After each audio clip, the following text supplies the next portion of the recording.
أرش زينة حزب تግራይ ነተንጸላልዎ ዘሎ ሓደጋ ህልውና ንምውሓስ ወሳናይ ተራ ክፍጽም ይግባይሉ ህዝባዊ ወያነ ሓርነት ትግራይ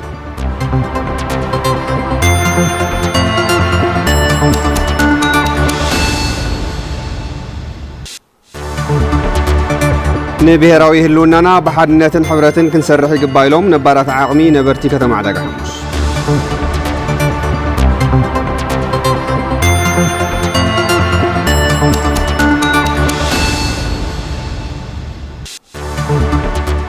حارستوت وردا راي عزبو بسنكي مقراط حيل إلكتريك قبل معات مسنو تربحتي كونو كم زي كالو حابيرو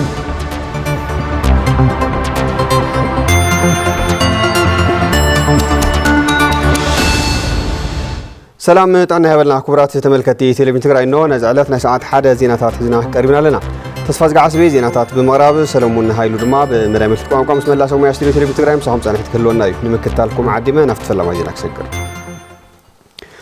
ህዝብ ትግራይ ነቲ አንጸላልዎ ዘሎ ሓደጋ ህልውና ንምውሓስ ኣብ ጎኒ መንግስትን መሪሕ ውድቡ ህወሓትን ብምዕሳል ወሳናይ ተራ ክፍጽም ከም ዝግባእ ህዝባዊ ወያነ ሓርነት ትግራይ ኣብ ዘውጽኦ ሰሙናዊ መግለጺ ኣፍሊጡ بحزب استمرت منجستي نبصرحو مملاس بزخونه يخون ملكعي من كله خينات يلو كم زي أمن تودب أفليت له هفتاي بحره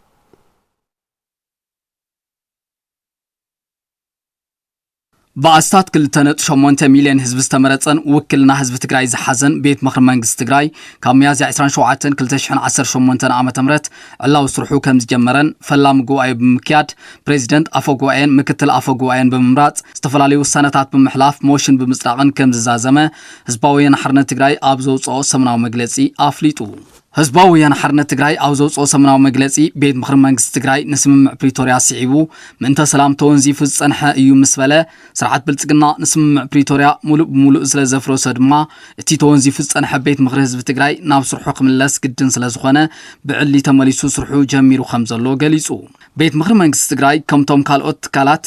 ህዝቢ ትግራይ ህልውንኡ ከብቅዕን نخبتنن بوشت اندگن استوارد وفریک کایدلو خم تصنحن اتحازی عبدن بصلاة عسیو زرکب بهراو کحدز فتصمو گجله بیت مخرن نمفراسی فنقل امن کم زیلن کابز حالیفون عقم تگرای کبتاتن سقع صلاة خوینو حزب تگرای بمسرس پریتوریا لعلاون نتی ملس موتن سقاین یبقع وحسب زخانه من جدی نام مربطه کملسی جبر تحتات نت جنوسايد رجاجز انتبل دلای خویناس بل شمنا لطفه عف لقام کبل کم تصنحن زدما نت حزب تگرای کم حزب نمسنات بتل مسرح سلو سرعت بلتقنا مچو كونتاز فترن كونتات حزب تግራይ ድማ ካብ ዝገደደን ኣብ ዝባኣሰ ዘንቆልቆለሉ ባይታ ፈጢሩ ጸንሒ ክብል ኣብ ዘውጽኦ ሰሙናዊ መግለጺ ኣረዲኡ شارشاي زمن شارشاي سرع قوي بيت مغر منجست تجراي نمتعن قافية خلو يوم زدوها لكل من قدرات كاوشت اندقان بستوارده من قد تفتينهم يوم زبلات مجلتي عبد الرؤو هزبن عبالات بيت مغرن مرعاد تتوقاسيك فنجر تجيرو درونات سرعات بلتقنا أو سمايات مقالق زنبياز قنيا خوينان تقو آياب زكايرو لسعاد ما نفاريت وقب ملعاق كتعانا عفو فتيني زبلات سمنا ومجلس حزباويان حرنا تجراي انتخونا جن عبالات بيت مغريخون مرحنات وحد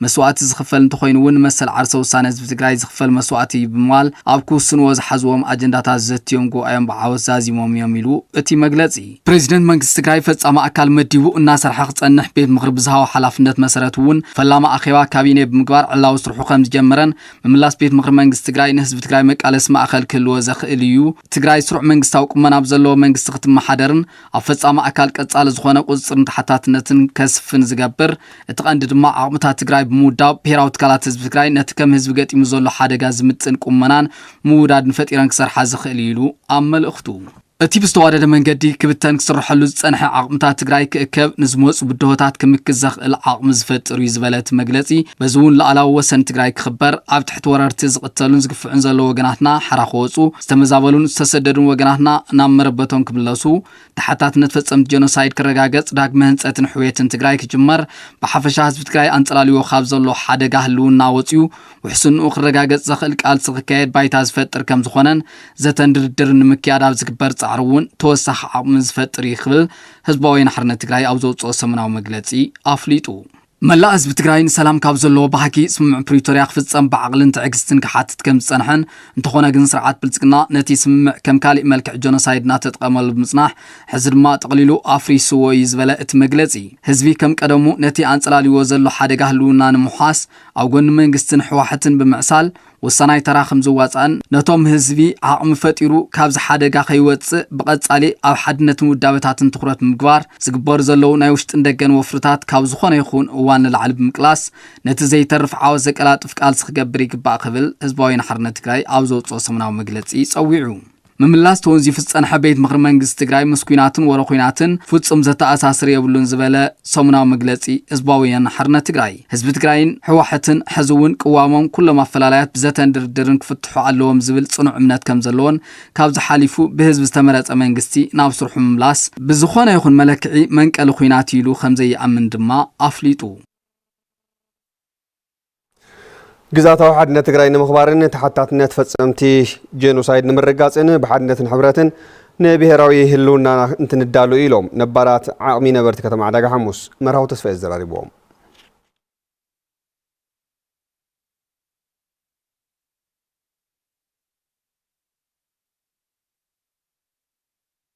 منجستي إثيوبيا بلعلي حزب تግራይ ዝኣወጀ ጆኖሳይድ ሕዝውን እንትኾነም ኣጠናኺሩ ቀፂልሉ ከም ዝርከብ ነባራት ዓቕሚ ነበርቲ ከተማ ዕዳጋ ሐሙስ ይገልጹ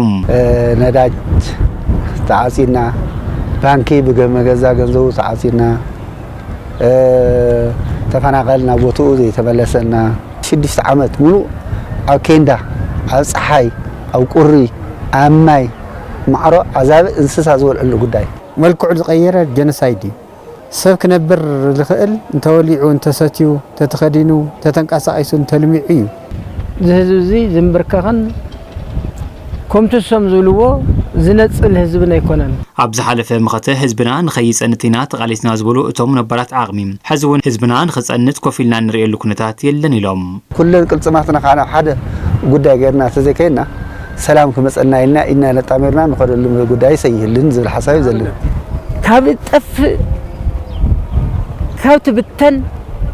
كابت رجز حدنتك أنا غيرك زمتك طلع مكيتك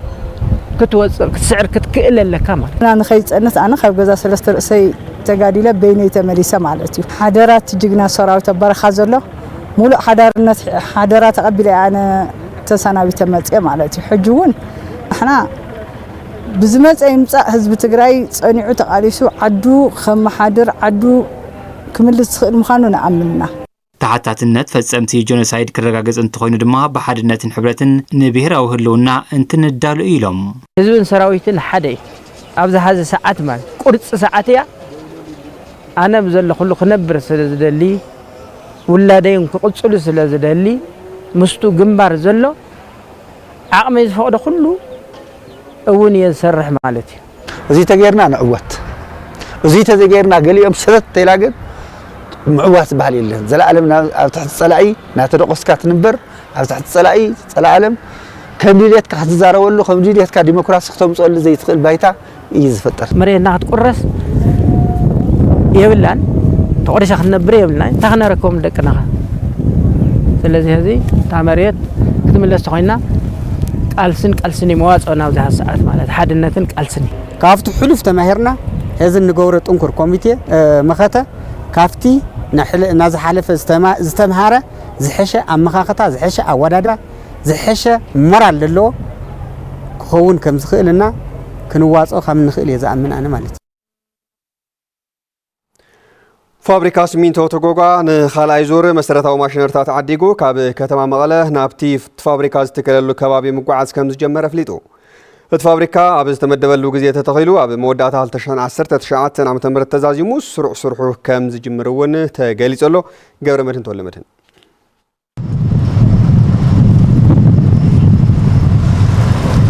فابريكا سمينتو توغوغا نسرحت تخلقت فابريكا زحجزو مسرتاو ماشينرتات عديغو كاب كتما مقاله نافت خباب مقعاز كم زجمره فليتو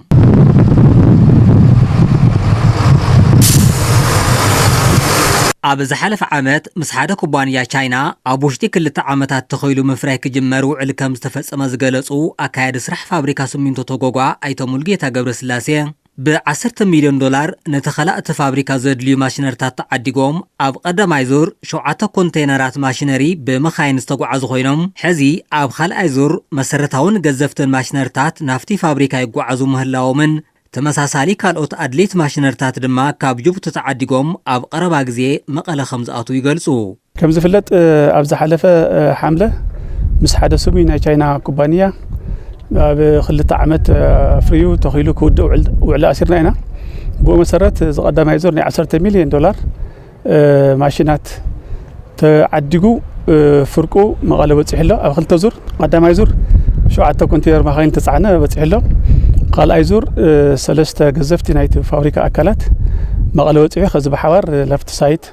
ናይ ምጓዓዝ ስራሕ እዩ ማለት እዩ ቀፂሉ 7 ኮንቴነር ኣብ ጅቡቲ ኣለና ይጻዓነሎ ቀረባ ግዜ መቐለ ከኣቱ እዩ ስለዚ ብድሕሪኡ ናይ ተኸላ ስራሕ ክጅመር እዩ ማለት እዩ ስለዚ ልመላእ ኣባልና ልመላእ ህዝብና በዘጋጣሚ ጓዕደ ሰለኩም ክንብል ንፈቱ ማለት እዩ ከምቲ ዝኣተና የቃል ኣብ ቃልና ኣለና ኣብ ስራሕ ኣለና መሰረተ ልምዓት መንገዲ ማይን መብራህትን ምስ ማሕበረሰብ ተጎጓ ብምርዳእ ከም ዝተኣታተውን ኣብ መወዳእታ 2019 ዓመተ ምህረት ስራሕ ከም ዝጅመር ኣፍሊጦም ብውዕልና መሰረት እናቐፀልና ኢና ኣብቲ ሳይት ሰፋሕቲ ምድላዋት እዮም ነይሮም መንገዲ ናይ ምፅራግ መብራህቲ ግዝያዊ መብራህቲ ናይ ምእታው ማይ ናይ ምኹዓት ምስቲ ማሕበረሰብ ናይ ምርድዳእ ኣድላይ ምርድዳእ ብምግባር እዚኦም ኩሎም ተወዲኦም ወሰንቲ ዝኾኑ ናይ ፋብሪካ ኣካላት እቲ ንጥራቕሓ ኣብ ምቅፃል ኣብ ምጥሓን ቁልፍ ዝኾኑ ኣካላት በፂሖም ኣለዉ ብትልምና መሰረት እናወዳእና ኢና ኣብ ዝሓዝናዮ 2 ዓመት ክንውዲእና ዝብል ተስፋ እኒአና ማለት እዩ ስለዚ ኣብ 2019 መወዳእታ ተጠናቂቁ ናብ ስራሕ ከኣቱ ኢና ንስራሕ ዘለና ማለት እዩ ሓረስቶት ወረዳ ራያ ዓዘቦ ብሰንኪ ምቁራጽ ሓይሊ ኤሌክትሪክ ካብ ልምዓት መስኖ ተረባሕቲ ክኾኑ ከም ዘይከኣሉ ሓቢሮም እቶም ሓረስቶት ዝምልከቱ ኣካል ብሓይሊ ፀሓይ ዝሰርሑ መሳርሕታት ሕርሻ ከተኣታትወሎም ድማ ሓቲቶም ኣለው ሃፍቱ ብስራት ዝላኾ ጸብጻብ እዩ ኤፍሬም ረዳይ ሓረስቶት ወረዳ ራያ ዓዘቦ ጣብያ ካራ ዓድሻቦ ኣብ ከባቢኦም ዝተኳዓተ ዓሚቕ ጉድጓድ ማይ ተወዲቦም ዕዳጋ ተኮር ዝኾኑ ኣሕምልትን ፍረምረን ብምልማዕ ተጠቀምቲ ክኾኑ እኳ እንተጸንሑ ኣብዚ ሕዚ እዋን የጋጥም ዘሎ ምቁርራጽ ሓይሊ ኤሌክትሪክ ኣብ ስራሕቶም ዕንቅፋት ይፈጥረሎም ብምህላው ዝምልከቱ ኣካል መፍትሒ ከቕምጥ ይሓቱ 4 ዓመት ናይ ልምዓት ጀመርና ስደት ነበርና ቅድሞ ኸዚ ግን ጽቡቕ ለውጢ ንረኽቦ ልምዓት ንእሽተን ምኽንያቱ ዓቕሚ ብዙሕ ስለ ደይብልና ሓገዝ ገብረልና መንግስቲ ንደልየና ኣብ ሶራል ዘበናዊ ሶራል ቀይረልና ማለት እዩ ባምቢ ቃጸለና ኣሎ ምስቲ ባምቢ ተቃጥሉ ካብ ሰዓቱ ባምቢ ስለ ደይግኒ ዓቕሚ ስለ ልሓጭና ንእሽተን ዘበናዊ ሶራል ተቀይርና ጽቡቕ እዩ ድንሽ ሽንጉርትለ በቆሎለ ኣብ እዋን ጣፍ ኩሉ ያልምዕለ ተራስቦር ሓሪግ ግዛእ ትጉዳእላ ደገፍ ንእሽቲ ኣብ ያተዓናቀፍና ሓምጨለ ሰርሕ ለና ያልምዕለና ሶራል ተመጽና ጽቡቕ ኣብ ወረዳ ራያ ዓዘቦ ሓረስቶት ኣብ 3400 ሄክታር መሬት ኣሕምልትን ፍረምረን የልምዑ ምህላዎም ዝጠቐሱ ኣብ ቤት ጽሕፈት ዘፈር ቁጠባ ወረዳ ራያ ዓዘቦ ኣተሓባባሪ ከይድ ስራሕ ልምዓት ስነ ዝራእትን ሆርቲካልቸርን ኣይተዘሞ ኪሮስ እውን ሓረስቶት ብዝግባእ ከየልምዑ ናህር ዋጋ ነዳድን ምቁራጽ ሓይሊ መብራህትን ማሕላኻ ይኸውን ምህላው ይሕብሩ 3400 ተሓራስ መርተለና ልዕሊ 6000 ጠቀም ሓረስተይ እንህን ማለት እዩ እዚ ኣብ ቀዳማይ ዙር ኣብ ካልኣይ ዙር ትናይ ሳልሳይ ናይ ክረምቲ ሓዊሱ ኣብ ዓመት 3 ግዜ ዘልምዑሉ ኩነታት ይፍጠርሉ ማለት እዩ ኣብዚ ብጣዕሚ ትናይ ነዳድ ኩነታት ነትናይ መስኖ ምንቅስቃስ ብዝለዓለ ደረጃ ዓግትዎ እዩ ማለት እዩ ልዕሊ 64 ይኾና ጎዳጉድ ለዋና ዘም ጎዳጉድ ዘኑ ብትራንስፎርመር እየን ብመብራህቲ ይሰርሕ ማለት እዩ ሓደ መዓልቲ ጥራሕ ኮነስ ሓደ ሰዓት መብራህቲ ተቋሪጹ ወይ ድማ ትራንስፎርመር ተተባላሽዩ ያው ኣብ ሕርሻ ዘሎ እቶት ኣብ ሕርሻ ዘሎ ኣሕምልቲ እንደየ ናይ ጉዳታም ለውጽሖም ፍሉጥ እዩ ማለት እዩ ስለዚ ኣብቲ ናይ ትራንስፎርመር ብልሽት ኣብቲ ናይ ፓምፕ ብልሽት ያው ክሳዕ ሕዚ ብዙሕ ኣይተቐረፈ ኢኖ ኣተሓባባሪ ፕሮጀክት ምርጋጽ ዘላቒ ውሕስና መግቢ ወረዳ ራያ ዓዘቦ ኣይተፍጹም ኣማረ እቲ ፕሮጀክት ኣብ ሓረስቶት የጋጥም ዘሎ ምቁራጽ ሓይሊ ኤሌክትሪክ ብሓይሊ ፀሓይ ንምትካ ምስ መድረክቲ ኣካላት ምርድዳእ ይግበር ከም ዘሎ ይገልጹ FSRP ያው ወረዳ ራያ ዓዘቦ ብዙሓት ስራሕቲ እናሰርሐ መጽኡ እዩ ኣብዚ ሕዚ እዋን በጀት የለይ ያው FSRP ነቲ ናይ ወረዳ ዓቕሚ ኮይኑ ገባራት ኣብ ምሕጋዝ ኣጣናኽሩ ዝቕጽል ምዃኑ ዝገልጽ ናይ መብራህቲ ምጥፍፋእ ስለ ዘሎ ሶላር ክኸውን ብክልል ደረጃ እውን ተታሒዙ FSRP ያው ሶላር ምትታው ድልው ዘመናዊ ትምህርቲ ዝተጀመረሉ ካቶሊክ ቤተክርስቲያን ገዳም ልደታ ማርያም ዓሊተና ፍልፍል ሃፍቲ ቱሪዝም ንክኸውን ክስርሐሉ ይግባእ ተባሂሉ ኣብ 1837 ዓ.ም ከም ዝተመስረተ ዝነገረሉ ጥንታዊ ገዳም ልደታ ማርያም ዓበይትን ምርምር ዝሕግዙ መጽሓፍቲ ዝሓዘ ቤተ ንባብ ከም ዘለዎ እውን መራሕቲ ሃይማኖት ካቶሊክ ገሊጾም ገብረ እግዚአብሔር ገዳሙ ይዋዲድዎ ጎይቶም ንጉስ ኣብ 1837 ዓመተ ምህረት ከም ዝተመስረተ ዝነገረሉን ዘመናዊ ትምህርቲ ዝተጀመረሉ ኣብ ወረዳ ኢሮብ ዝርከብ ታሪካዊ ካቶሊካዊት ቤተክርስቲያን ገዳም ልደታ ማርያም ዓሊተና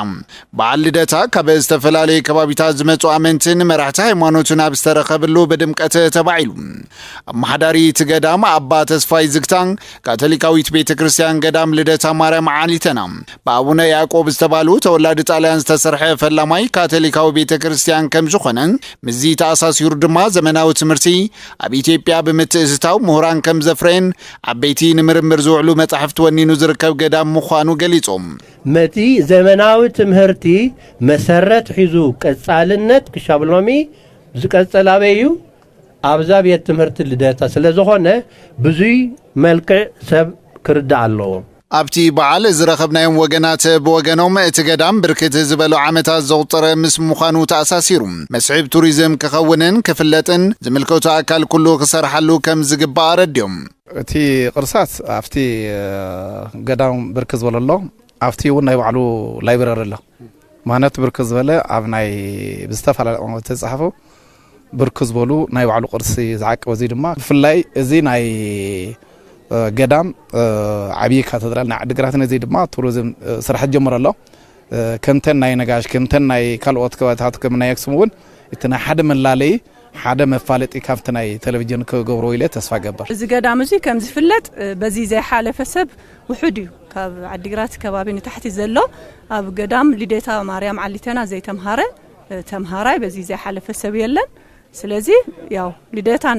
ልደታ ማርያም ዓሊተና ናይ ኩላትና ኣዶ እያ በተለይ ኣብ ሰለስተ ኢሮብ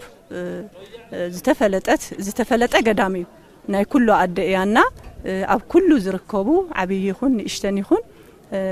ንማርያም ዓሊተና ያው ፍሉይ ጠመተ ተገይሩሉን እዚ ገዳም እዚ ከዓቢ ተሓባቢርና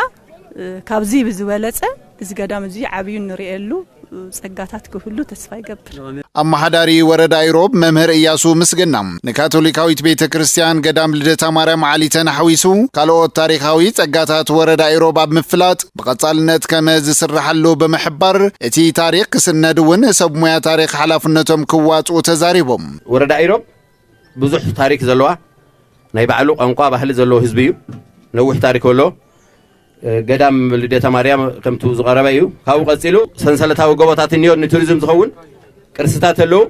ባህላዊ መጋግባ ኣሎ ባህላዊ ስነ ስርዓት ናይ ዕርቂ ስነ ስርዓት ኣሎ ስለዚ ሁሉ መራይ ዝወነነ ስለዝኾነ ከም ወረዳውን ፍልፍል ኢኮኖሚና ቱሪዝም ይዝኾን ማለት እዩ ኣብ መንበረ ጵጵስና ማህደረ ስብሐት ቅድስተ ቅዱሳን በዓታ ለማርያም ካቴድራል መቐለ ብኣቋቋም ማለት እውን ስርዓተ ማህሌት ተማሂሮም ትምህርቶም ዝዛዙም መምህራን ተመሪቖም ተመረቕቲ መምህራን ቤተ ጉባኤ ኣቋቋም ካቴድራል ማህደረ ስብሐት ቅድስተ ቅዱሳን በዓታ ለማርያም መቐለ ኣብ ምጥንኻር ዓብዪ ዓቕሚ ኮይኖም ከም ዘገልግሉ ቃላትዮም ፍሳጼን ገብረኣብ ዝገዋዲድዎ ኣሎ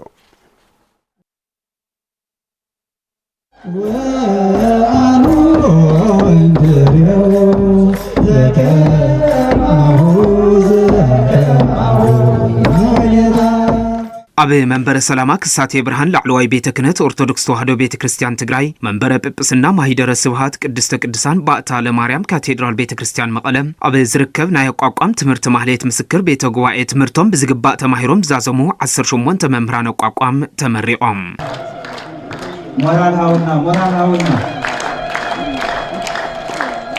ኣብቲ ስነ ስርዓት ምረቓ ዝተረኽቡ ሊቀ ጳጳስ ሃገረ ስብከት መቐለን ኣባል ቅዱስ ሲኖዶስ ኦርቶዶክስ ተዋህዶ ቤተ ክርስቲያን ትግራይን ብፁዕ ኣቡነ ኢሳያስ ንተመረቕቲ መምህራን እንኳዕ ደስ በለኩም ብምባል ዝተምሃርዎ ትምህርቲ ንህዝቦምን ዓዶምን ከገልግሉልን ተተካእቲ መምህራን ከፍርዩሉን ሓደራ ሂቦም ሰላም እንድሕረሊ ኮይኑ ኩሉ እትተኣቀደ ኩሉ ክኣብ ፍጻሜ ክበጽሕ እዩ እሞ ንዓድና ሰላም ንህዝብና ፍቕርን ሓድነትን ይዓድለና መጋቢ ኣይላፍ ዳዊት እውን እግዚኣብሔር እንመንጥዕና ይሃበልና ሊቃውንት ብዝዓለት እዚኣ ተመረቕኩምን ዕልመን ጥዕናን ይሃብኩም ቤተ ክርስቲያንኩም መብራህቲ ኮይንኩም ንኻሊእ ኣብነት ኮይንኩም አገልግሉ እግዚአብሔር ይባርክኩም እግዚአብሔር ይቀድስኩም ትምህርቲ ስርዓተ ማህሌት አቋቋም አበ ትግራይ አበ መንበረ ጵጵስና ማሂደረ ስብሃት ቅድስተ ቅዱሳን ባእታ ለማርያም ካቴድራል ቤተ ክርስቲያን መቀለ አፍልጦ ረኺቡና ተውሃበ ከም ጸንሐ ዘዘኻኸሩ ድማ አካይድ ስራሕ ሀገረ ስብከት መቀለ ሊቀ ስልጣናት ገብረ ስላሴ ሕሸ እዮም ሕዚ በአቋቋም ተማሂሮም ዝዛዘሙ 18 መምህራን ውን አካል እዚ ምዃኖም ሓቢሮም ትምህርቲ አቋቋም አበ መቀለ ማሃቡ ካብ ትግራይ ወጻይ ዝኽየድ ዝነበረ ጉዕዞን ዝሕለፍ ጸገምን ከም ዝፈትሕ ድማ አረዲኦም ዓብይ ዕድል ይዘለው ዝዓዲ بمنفساو كلجنا ملكع تريت لنا ون عبي نجري تماهيرهم يوم بزبل كم زلا مسكر اللوم إلى مالته يخونس بزجبا بقينا خنستمهر مالتي أقوقامهم كمو لتنا منفساو كلجنا لهم بزجبا عند حتى ربحنا التطعيم لجن أما قال زل عدل بتعم عبي نجري هذا زم تمرقم زلوس أفتزنا ورا عد خينو كم الرقية ملكها يحسب حلمي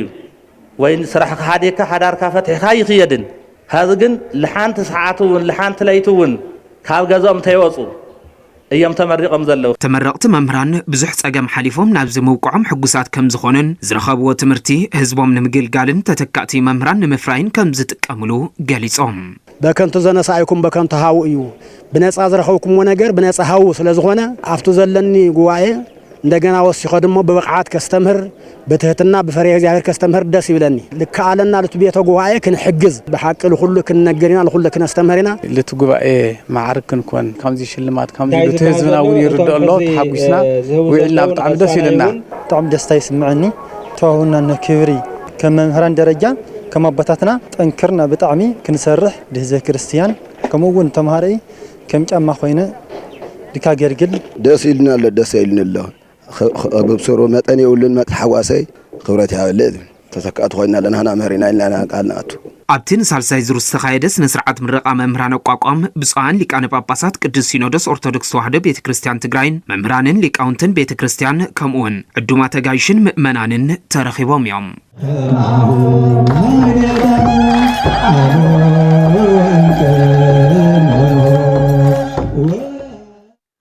نمنا وصا حبريتان تنسجر أمريكان چاينان إنان ركب بريزيدنت جي جينبينغن بريزيدنت أمريكا دونالد ترامبن نزم دناتن هاجرات نمتنهارن نسلامن لمعاتن زتمتو عبيت عالم لخاوي قديات بعمقوت زتيوم نه حساب لو كم زغبرو هاب قال مينستر قديات وصا چاينا غو جياكون حبيروم هابت ጋዜጣው መግለጺ ተመራሕቲ ሃገራት ካብ ጉንበት 13 ክሳብ 15 ተሸን 10 2016 አቆጣጽራ ፈረንጂ በፕሬዝዳንት አሜሪካ ዶናልድ ትራምፕ ዝምራሕ መንግስታዊ ዑደት ከም ዝግበር ተሓቢሩ እቲ ዑደት ድማ ድሕሪ 9 ዓመታት ንፈለማዋን ፕሬዝዳንት አሜሪካ ናብ ቻይና ዑደት ዝግበረሉ ክኸውን እዩ ቻይና ክልቲአን ሃገራት ዘለወን ፈላላይ ንምጽባብ ኣብ ዓለም ዘለው ቅልውላዋትን ኩናትን ዘርግዕን ብመንፈስ ማዕርነት ምክባርን ሓበራዊ ረብሓን ምስ አሜሪካ ክትሰርሕ ደሉት ምዃና ሚኒስትር ጉዳያት ወጻኢ ቻይና ጉኦ ጂያኩን ገሊጾም ክብል ዥንዋ ተጸብጺቡ መሰረታዊያን ተጉዝነ ዘዋረዱ ተጸብጻቢ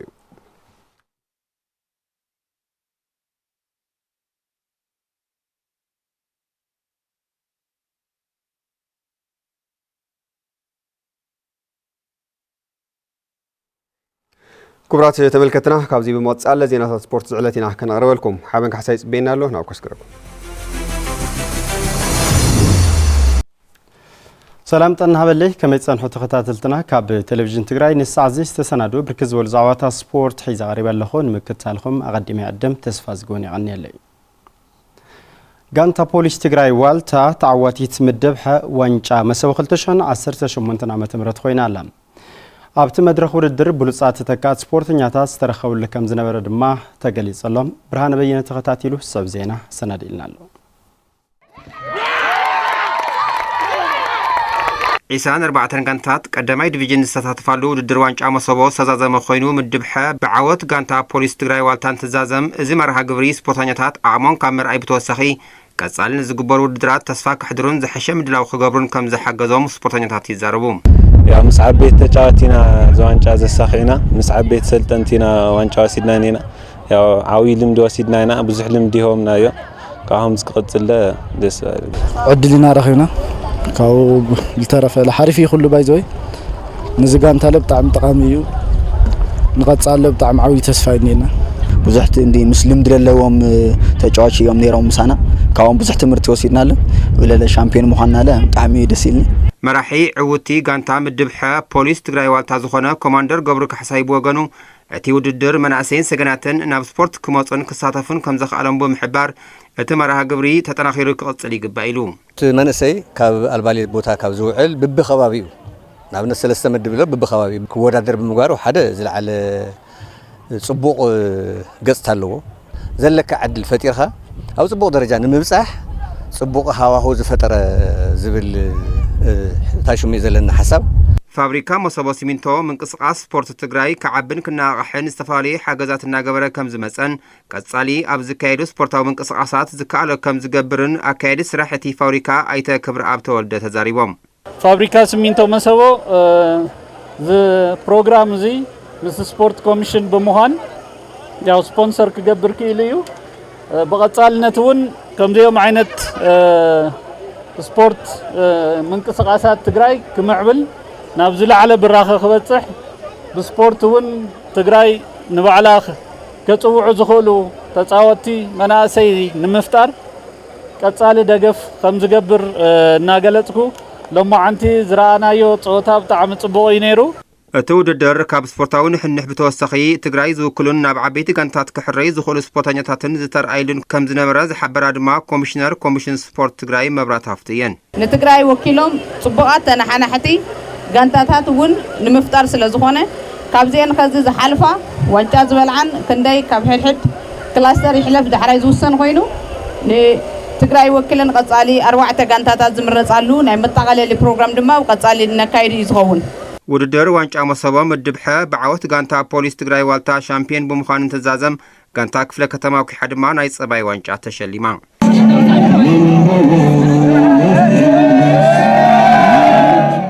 ተመልከትና ዜናታትና ዛዜምና ምስተረፉ ምድላዋት ሰናይ ጊዜ ዜናታት ስፖርት ዘለ ዘቕረበልና መሰረትና ሓበን ካሕሳይ ኣመስጊና ክቡራት ተመልከትና ናዝዕለት ዝሓዝናዮም ዜናታቱን ኣብ ዜና ክንክን ብታነ ተፋዝሪ ዓስበይ መደምቢት ቋንቋ ሰለሞን ሃይሉ ምስ መላ ሰሙያ ስቱድዮ ቴሌቪዥን ትግራይ ምስኹም ነርና ንምክትታልኩም ኣመስጊነ ብሩህ ግዜ